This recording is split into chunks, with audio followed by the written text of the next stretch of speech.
And now we're going to get into some of Governor Cuomo's grudges and battles with New York power players. Here's more of my one-on-one interview with the author of The Contender, Michael Shnayerson. Did Andrew lobby for his father to be appointed to the Supreme Court? That's what I heard from a very good source, someone who was right there in the inner circle. What my source told me is that Mario, from the beginning, was very ambivalent about it, didn't trust Bill Clinton, thought maybe Bill Clinton was setting a trap for him, and maybe in his heart of hearts didn't feel intellectually capable. I think there's sort of an insecurity in Mario, which is sort of a weird thing to say because he, so statesmanlike, such a great orator, but I think there was an insecurity. And I think that it was Andrew who was behind the scenes keeping the fire high under this notion. And what's interesting is, if it's true, and I think it is, that not only does this show how important Andrew was to his father's career, but it shows in a way some political cunning. Because if he got Mario out of the way, out of New York State politics, it cleared the path for him. The father and son could not be more different and similar, but not so different in so many ways. But talk about a style of governing and those close, because we just saw it this past week here, Michael, that it was important for this governor to get the budget in on time again for the 5th straight year. A lot of people thought he may have left some issues that he even had lobbied for and maybe capitulated on some that if he had waited a little bit longer, he could have gotten. But that was important to him, and there was a major distinction between he and his father, he said, where he got stuff done and his dad talked about it. Talk about that as both as from a relationship standpoint between the two and a measuring stick, if you will, but also stylistically, how they were so different. Well, often there would be events, fundraisers or events to honor Mario, and Andrew would get up on the stage and talk about how everything he knew he learned from his father. But people who know the Cuomos well would roll their eyes at that, and they would say that actually the inverse was true. Andrew had learned from his father's mistakes, in his 3 terms, Mario had begun with great expectations, presidential contender, and in the end not accomplished that much. And for example, had many budgets that were late. So just to focus on that, here was Andrew coming in to show his father and the world that he could govern better, he could get more done. Remember, the operational guy.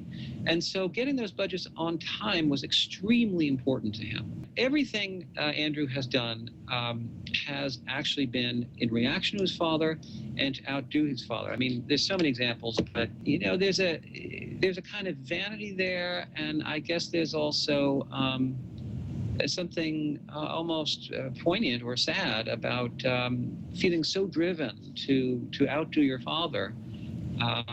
Ultimately, I think this book is a father-son story. It's funny. A lot of the people, power brokers in the state today, at one time or another, were allies or supporters or facilitators for this governor. As you write in here, in the early years, even Bill de Blasio carried messages for Andrew Cuomo. He had good relationships at different times, whether it be with Senators Gillibrand and Schumer, and even in Bloomberg at certain points. But now, and even with lesser figures, I mean, Tom DiNapoli, what did he ever do to Andrew Cuomo? But talk about getting weekly floggings, it seems, between he, even the Attorney General. I can go down the whole list here. He seems to not just want to eviscerate enemies, but also he seems to want to keep a lot of distance with those who would be political allies. And I'm just trying to understand the rationale as to why.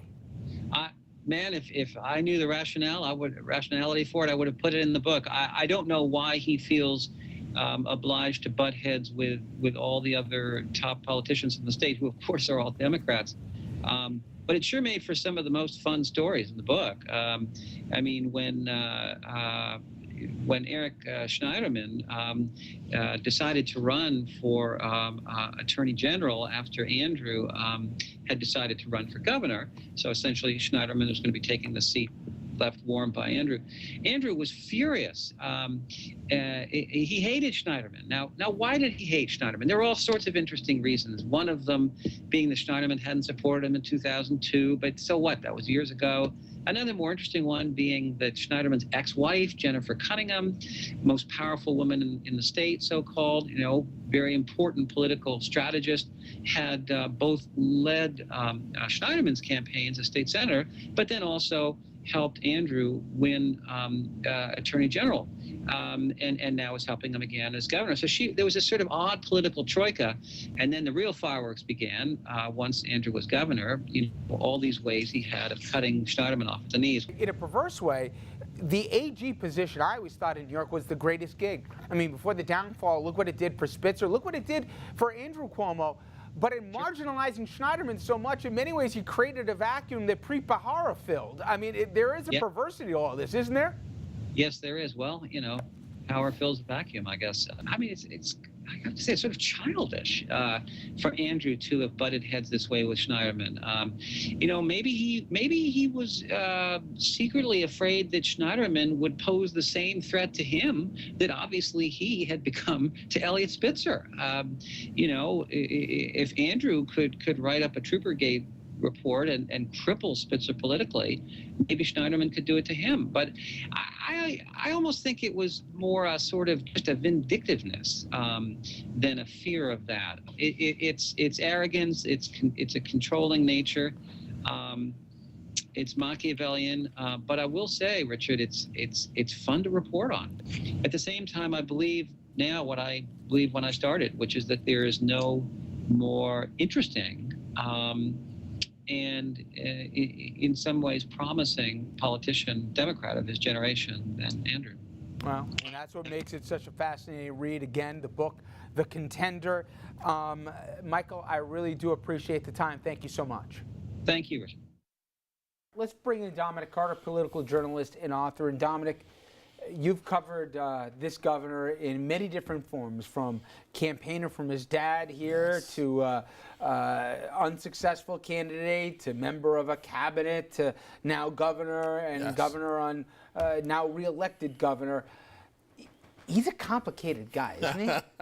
That's exactly the word that I'm looking for, Richard, because he is very complicated in every aspect that you can imagine.